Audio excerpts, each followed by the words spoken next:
skydiving, seeing the 7 wonders of the world, climbing Mount Everest. We all have a bucket list, and on said list are things we just got to do before we kick.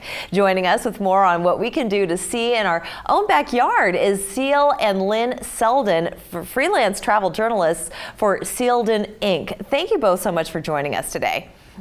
Thanks for having us. So first of all, before we get into this latest edition of what you need to see in Charleston, I want you to introduce yourself more to our audience, just your background, how you became travel journalists. Sure. Well, basically, I've been doing it for 30 years. After I got out of the Army, I had written for Stars and Stripes, the military newspaper. I traveled a lot in Europe, and so I started writing for them. I decided when I went off active duty that I would become this travel writer, which I didn't even know what it was at the time. But since then, basically writing for magazines like Southern Living. One of my shining moments for my parents was about 20 years ago when on the newsstand, I had an article with Southern Living and my mother loved it. And I also had an article with Playboy and my father loved it. Oh, I'm sure he did. But you know, people subscribe to Playboy for the articles. Exactly. Filled with literary treasures. That's right. And then Seal joined me actually this month, 20 years ago. Well, congratulations. It was 20 years ago on last Friday. I had been working in a corporate marketing career and watched Lynn jet off to all these fabulous places every week. And I was like, well, hey, something's not right with that. So we kind of came up with a plan that I would join him, and we originally thought it would be more on the marketing side. But over the years, my role has morphed into doing pretty much as much writing as Lynn was doing. Now we both write and research and take care of marketing and social media, and we've kind of come up with a pretty good system. And came up with a great brand for yourselves. Both of you, the fact that you found something that you truly love and you get to see the world doing it, it has got to be incredible. How many countries would you say you've traveled to over the course of your careers? I think we're in the 80s right now. We're really trying to, post-COVID, hit the 100 mark next year, hopefully, if travel opens up, like it is. And one of the most beautiful parts about it is that we get to do it together. Right. And some people think, oh my goodness, 24/7 living together, working together. Wow. And I've had those moments. But generally speaking, it really truly is a career come true. So you complement each other very well. Do you ever get on each other's nerves? I mean, when has a travel expedition been a difficult experience? Oh gosh, I think Antarctica was our 7th continent, and getting there turned out to be not so enjoyable with losing our luggage, which for Antarctica was pretty important as far as having the right clothes. But that was an adventure that went badly from the start and then got a lot better. It was pretty cool to set foot on our 7th continent together. So that's exciting. That is truly exciting. Well, you don't need particularly special clothes unless it's something nice and light to be here in Charleston. And you recently, well, I say recent, but it was actually a year ago that you released your 2nd edition of 100 Things to Do in Charleston Before You Die. So what were some of the things on the old list? What made it to the 2nd list? And what have you added since? There were some that were we had some natural attrition. So some businesses went out of business. And one of our favorites that we were so sorry to see leave was Hominy Grill. Our dear friend Robert Stelling just, he decided it was time to do something different, to retire. So we had to take that off the list.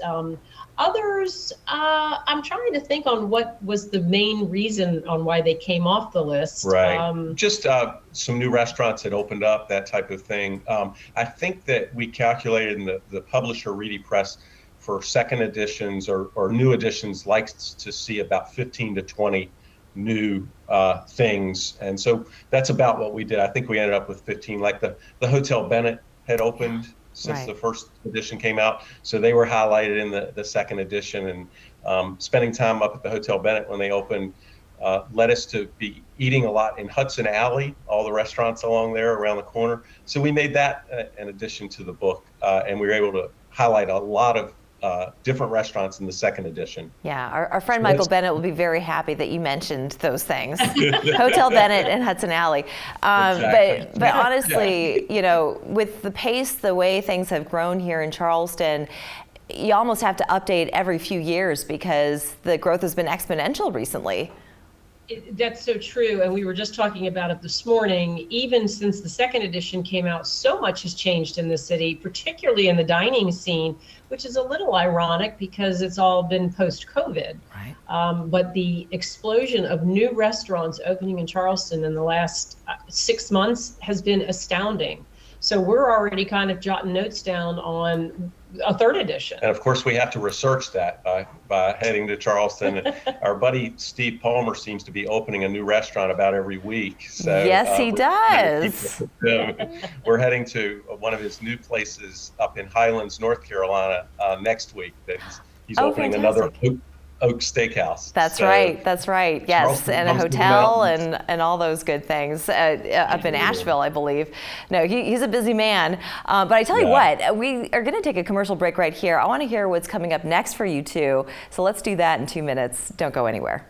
Welcome back. We've been talking travel with Seal and Lynn Selden. They are travel journalists, and they've come out with their second edition of 100 Things to Do in Charleston Before You Die.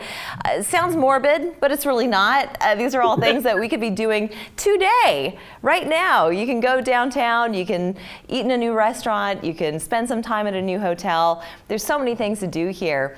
But people need to pick up your book and just rediscover where they live. Sometimes it's refreshing to just crack open a book and to see, oh my goodness, this thing has been here all along. Why didn't I think of that? Right. When was the last time you went to like Angel Oak, that type of thing? People go, oh, I went there about 15 years ago. That's right, and it's still there. We tend to be the worst tourists in our own cities. It's true. You typically don't get out and about until companies coming, or, you know, we just don't tend to go do the things that are right in our backyard, and we really should. In both editions, we kept hearing that people were buying the book to give to company for when they visited, but when the company left, they started using the book as well and checking off the bucket list. So that's true. It's been pretty. That is true. Now, how many books have you two written?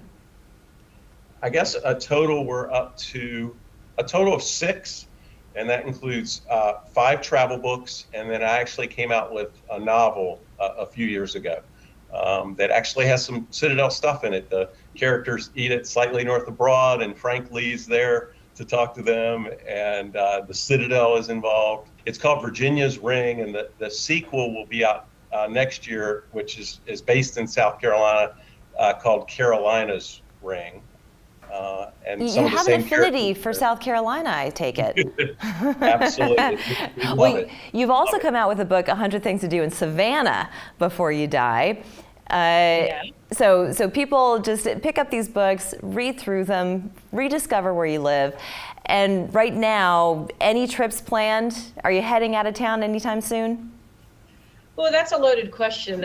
We're probably, we've been heading out of town a bit, but we've barely been staying kind of local in the Southeast. Not only because the Southeast has so much to offer and is just such a great place to explore, but we're just not quite ready to jump back on a plane or go abroad. Things are still a little wonky, and we'd like things to settle down a little bit more. Well, we've been talking about just hopping in the car and traveling nearby. We've talked to several travel experts on this, and it's true. It's kind of nice. You just get out of Dodge a little bit. You don't necessarily have to cross an ocean to do it. Seal and Lynn, thank you so much for joining us. This has been fun. Thanks so much. Thanks for having us. We're back after this.